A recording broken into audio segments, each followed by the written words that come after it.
Hey guys, welcome back to my channel. I'm Kayla and today's video is a super fun video. I'm taking you along with me on making this really cute Sublimation birthday shirt.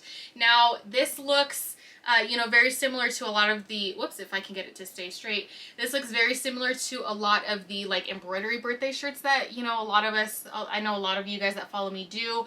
But I had a hard time finding a Louisa that I liked in an embroidery design. So I asked my friend, this is for my friend's daughter, I said, hey, can I, do like a print one? And she was like, yeah, I don't care. So I designed this in Inkscape and I'm going to show you exactly what I did. The Louisa is its own clip art. This 6 I clipped from a digital paper, and then the name was its own separate like PNG font.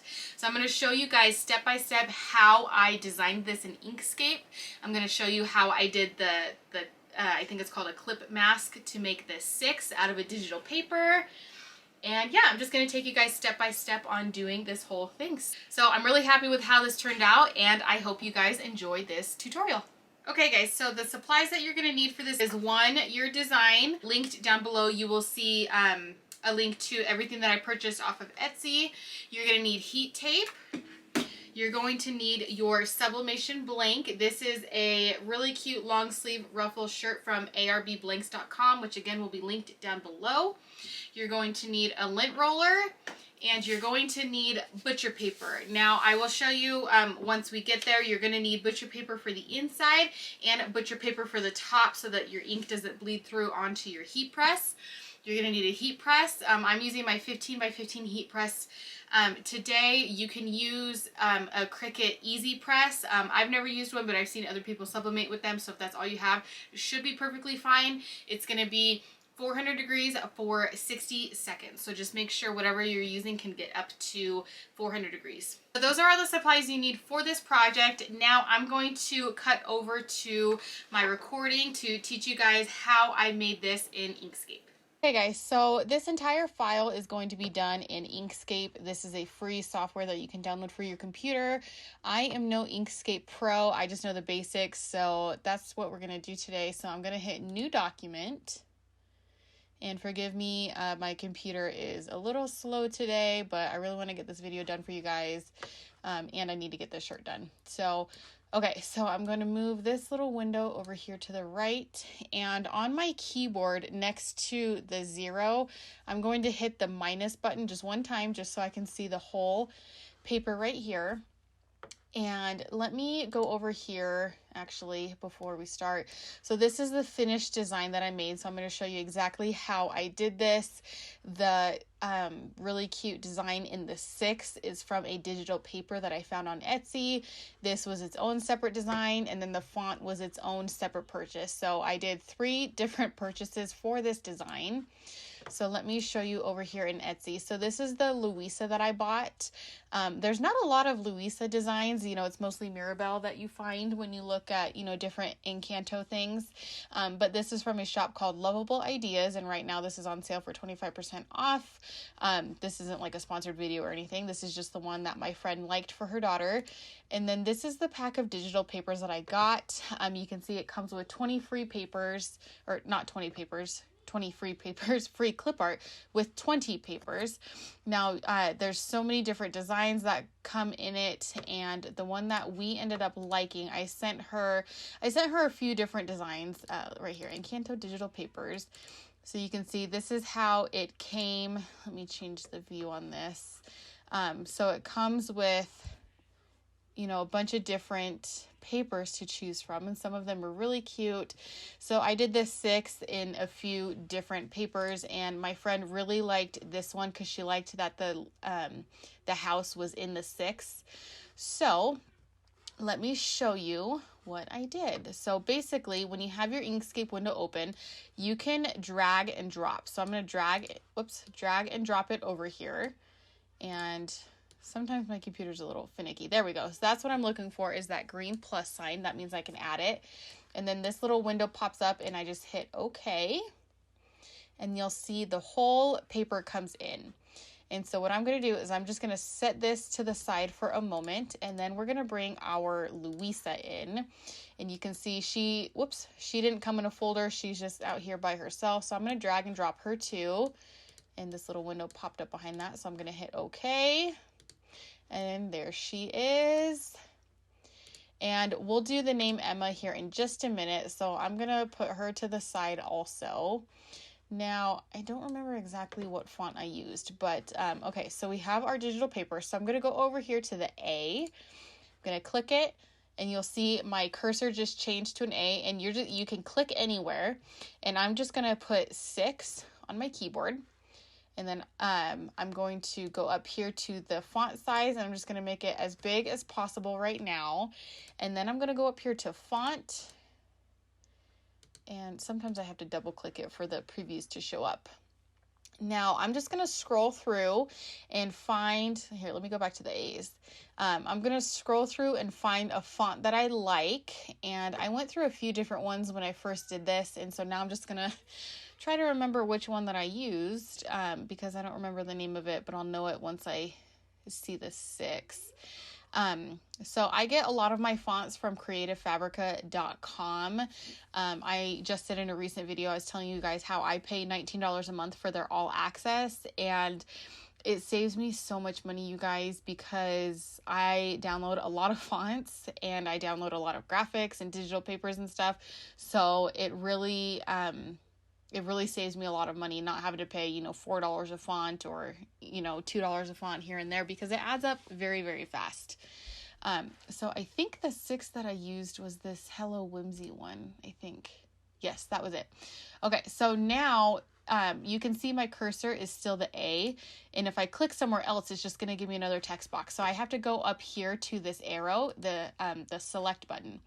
So now I'm going to select the 6, and I'm going to go up here where this lock icon is, and you can see it's unlocked, which means if I were to try to make it bigger, it would, go all different sizes. So I'm going to hit Command Z because I'm on a Mac, so I'm going to undo it. Or you could go up here to edit, undo, and then now I'm going to hit the lock button, and now it's a fixed size. So it doesn't stretch up and down anymore. So what I'm going to do is I'm going to find a size that I like, and she really wanted the house in the 6. So I'm going to make this just a little bit bigger. And then I'm going to lay it across the house. And what I'm going to do before I clip it is I'm going to right click on my 6 and I'm going to duplicate this. And then I'm going to drag the duplicate over here off to the side. And I'm going to go back over here to this 6. I'm going to select it. I'm going to hold the shift key down on my keyboard and then click the paper. And now they're both selected. Now I'm going to right click, set clip, and there we go. Now that digital paper is in that 6. So now to create the background for that 6, the reason I duplicated this is because it's now the exact same size, and we're going to use this one to make the background. So I have this one selected. I'm going to, on my keyboard, hit Option Command J, and it's going to move it over here to this tool right here. And you see this little white diamond right here? I'm going to click on it, hold my mouse down, and move my mouse up just a little bit. And hopefully you guys saw that move. And now it's a little bit bigger than this 6. So now I'm going to go back up here to this select tool.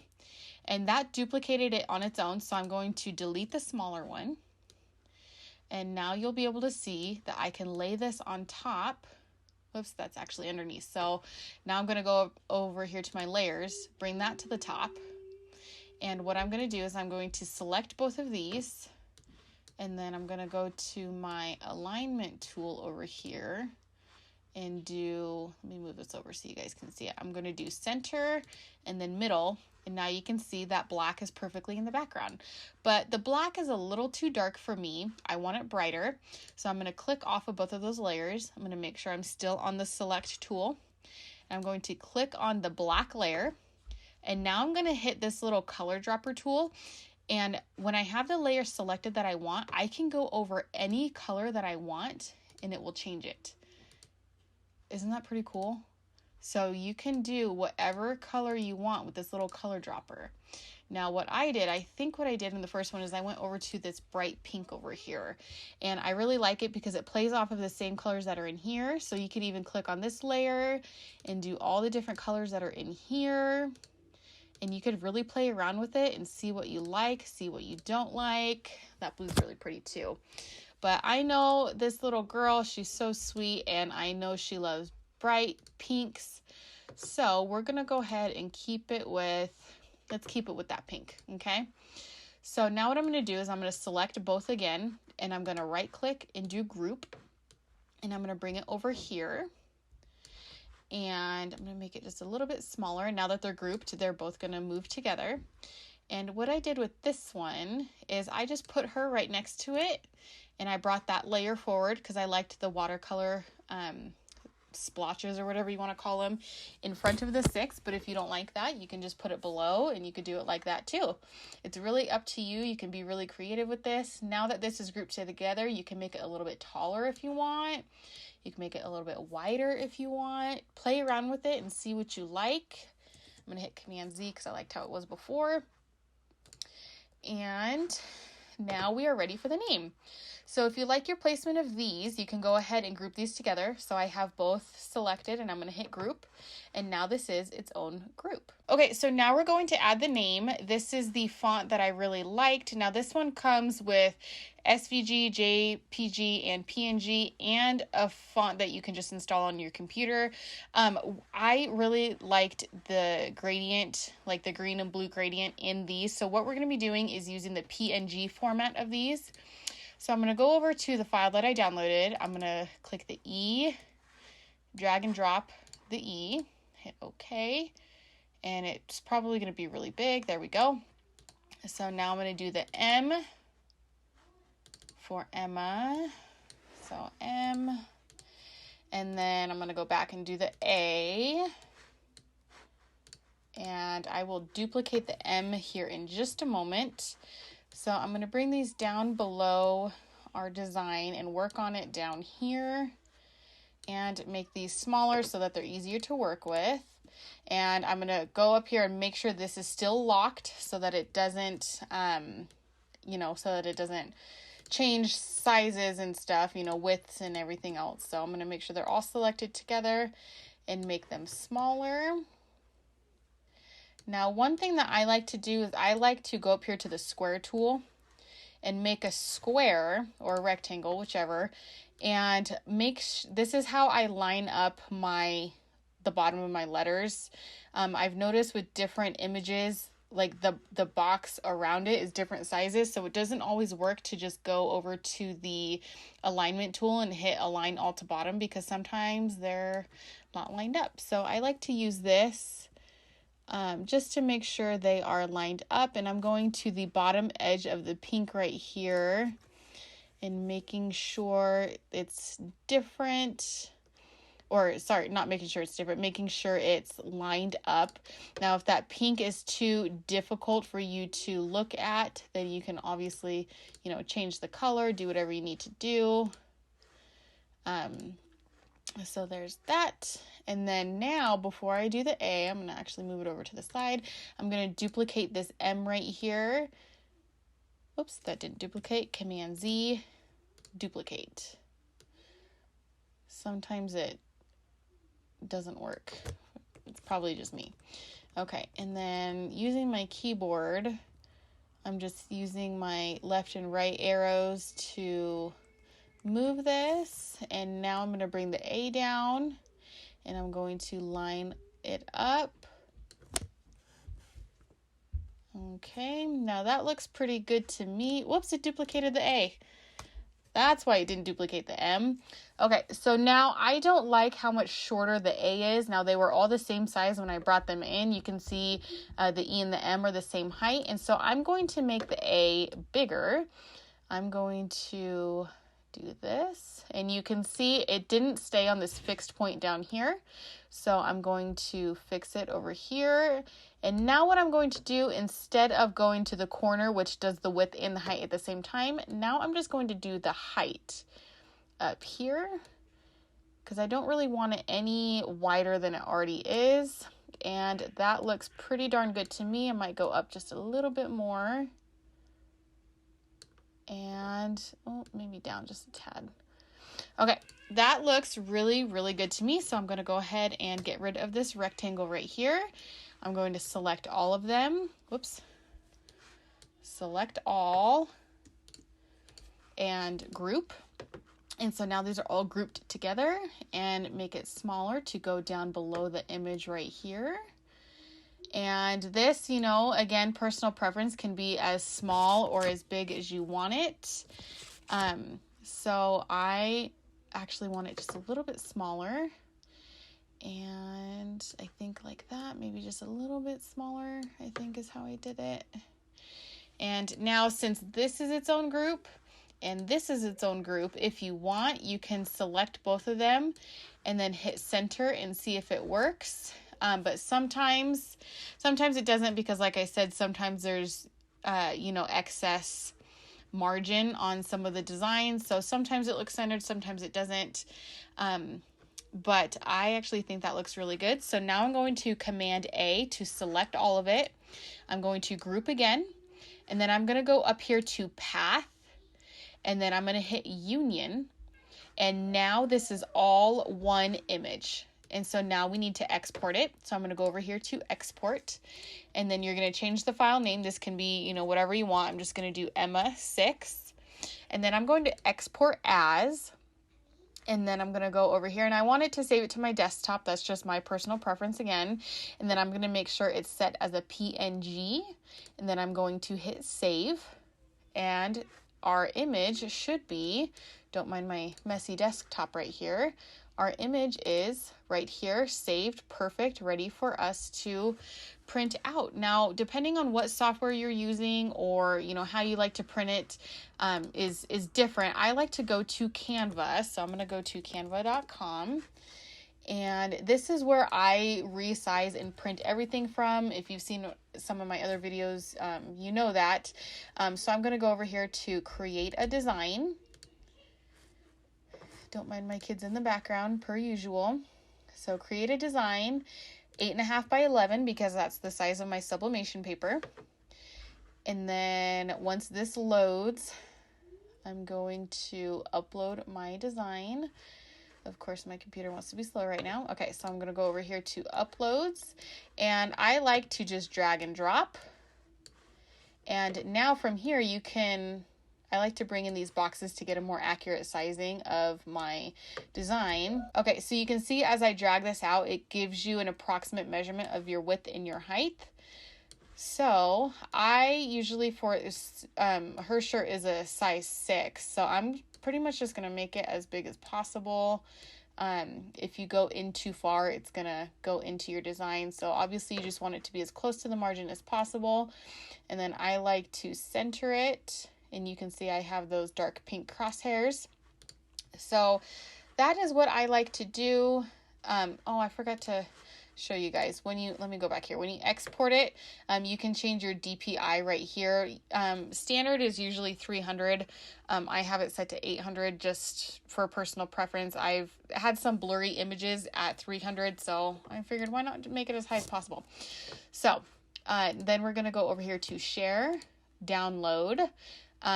You can click transparent background, or you could leave it. It depends on what you're printing on. With sublimation, it doesn't matter because white doesn't print anyways. And then you're going to hit download. And then it should, on my computer, it pops up in another window. And then we're going to go to File, Print. And then once your print window pops up, you are going to make sure you have the correct printer selected. So I have 2 different printers. I'm going to make sure it's selected to my Epson Workforce 7710. I'm going to go down here to Preview, Media, and Quality, and I always choose Best. And then go back to Layout, and you want it to flip horizontal. So now, of course, it's going to print backwards, but once you lay it on the shirt, it'll be correct. And then I already have mine printed, so I'm not going to waste another piece of paper. And then you just press print, and then once it prints, you're ready to sublimate. So let's go ahead and look at our design in our shirt and get this shirt pressed. Okay, so now that we have our image printed, what we're going to do is I like to tear the edges of my design so that it's not a harsh, oops, so that it's not a harsh edge like this. So you're just going to make it less of a harsh edge. And I'm doing that just by ripping the sides of the paper. And you want to do this as slow as needed, just so you don't, you know, accidentally tear into your design or anything like that.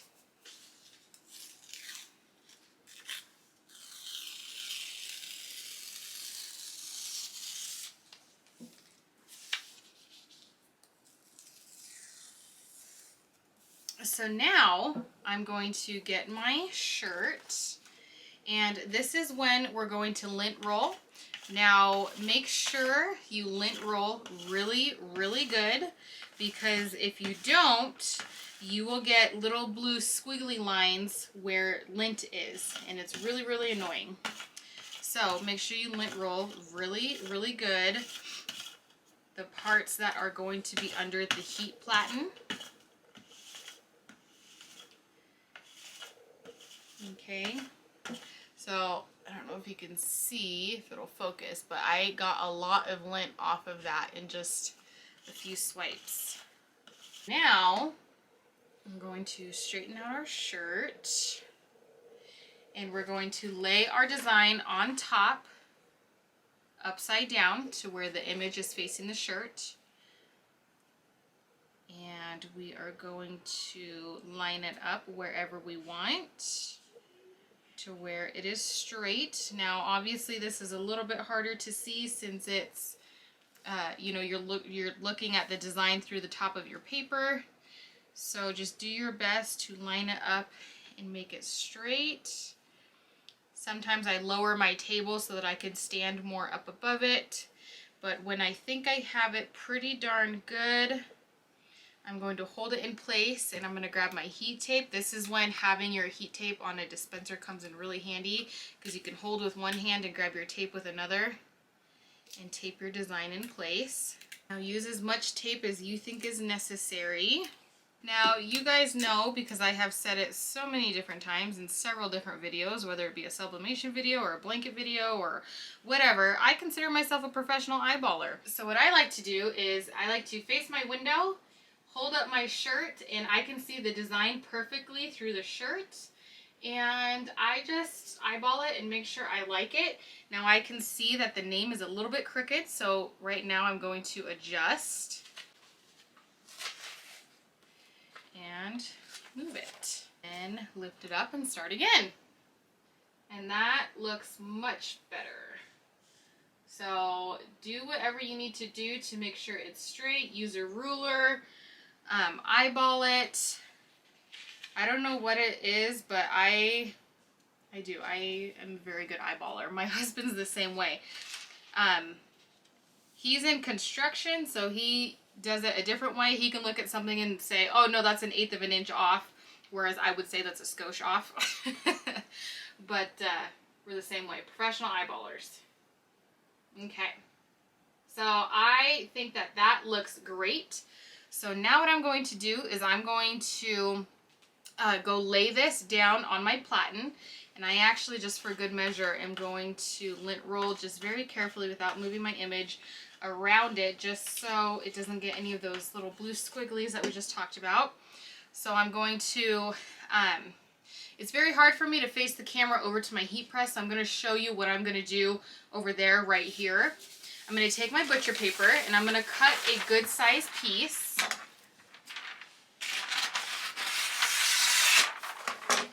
And I'm going to fold this in half.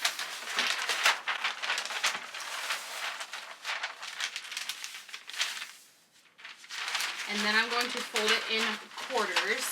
Now you don't necessarily need to fold it in quarters, just folding it, if you cut it shorter and just folded it in half, that would be fine, but I ended up cutting a really big piece. So I'm going to put this inside the shirt.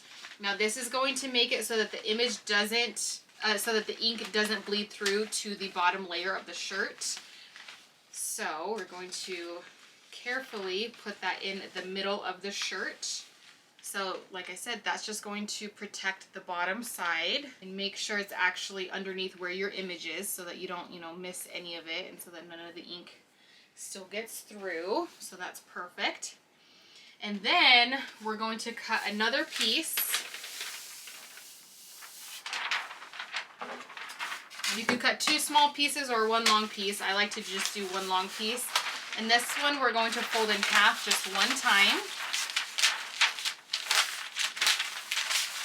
Okay. And this one is going to go on top of your shirt, and then you're going to press. Now I like to have 2 layers on top so that the ink doesn't bleed through the top part onto my heat platen. There are different sublimation papers, like I've seen videos on InnoSub. I've never used that paper, but the videos that I've seen, that paper doesn't bleed through. Right now I'm using a sub because it's what I have and it's what I've ordered off of Amazon, and I have noticed that that one does have a little bit of a bleed. So just to protect all my stuff, I'm going to do 2 layers of butcher paper on top. So I'm going to take this over to my heat press, press it for 60 seconds. Again, it's at 400 degrees, and then we'll see what it looks like once it's done. Okay, so now while that is pressing, I'm going to take off this layer of my lint roller. And once we take it out, we're going to lint roll the top of it where the butcher paper was, because you'll see we'll get a little bit of outline where our paper was on the inside. So when you lint roll it, it helps take those out really, really good. Okay, so let's go ahead and take this off. Oh my goodness, you guys, look at how beautiful that is. Oh my word. So now I'm gonna take out the middle part. Holy smokes, you guys, that turned out beautiful. Look at that. Oh my gosh. It is so stinking cute. I know I say that in a ton of my videos. Okay, I need a lint roll while this is still hot instead of just looking at it. Oh my word, you guys. So cute. She's gonna love this so much. Here is the shirt from up above and up close. Oh my gosh, you guys, look at that color. It is so vibrant. I am so happy with how this shirt came out. It was so perfect because I could not find an embroidery design that had Louisa with it. I mean, there were a couple, but none that I liked for a birthday shirt. So I'm really glad that, you know, doing this with sublimation really worked out because it looks, I mean, it looks so cute, and the ruffle shirt just really adds to it. Hey guys, that's gonna do it for today's video. I really hope you enjoyed designing this and sublimating this shirt with me. Leave me a comment down below and let me know if you guys like this type of video, or do you want me to stick with embroidery. Let me know what you guys want to see more of. But I absolutely love how this came out. I think it subbed great. I'm so glad that ARB blanks had, you know, a bigger size. A lot of the sublimation blanks I could find only went up to like 5T, so I was really glad that they had older kid sizes. My friend really did want a dress, but I had a hard time finding sublimation dress blanks. So if you know of a place that sells sublimation dress blanks in like older kid sizes, you know, 6, 8, 10, let me know because I couldn't find any. There was one that had like a, you know, like a tank top dress style, but it's November and it's cold. So this is what she ended up going with, and I think it turns out so stinking cute. So leave me a comment down below, and I will see you guys in my next video.